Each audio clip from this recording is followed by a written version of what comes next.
Čo novela nerieši a kto zostáva mimo systému? Tisíce ľudí nedostanú energopomoc. Hoci vláda zmenila 5 zákonov naraz, no jedna vec zostáva rovnaká. Systém energopomoci má veľké diery. A tie zasiahnu tisíce ľudí. Trvá nespravodlivosť. Trvalý pobyt. Štát stále posudzuje domácnosť podľa trvalej adresy a nie podľa reality, kto na adrese býva. Nájomníci, mladé rodiny aj ľudia pracujúci v inom meste zostávajú mimo systému, ak nemajú pobyt tam, kde skutočne žijú. Nájomná zmluva im nepomôže, nezaručuje evidovanie pobytu v žiadnom registri.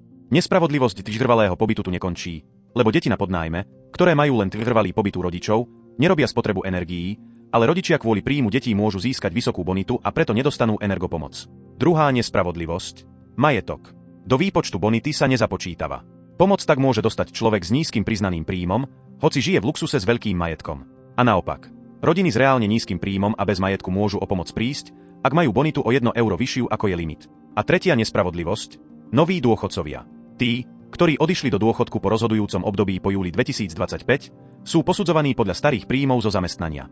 Hoci dnes majú dôchodok o stovky eur nižší a preto energopomoc nedostanú celý rok 2026, respektíve do najbližšieho prepočtu, v ktorom bude iné ďalšie rozhodujúce obdobie. Novela teda rieši iba formu, ale nie obsah.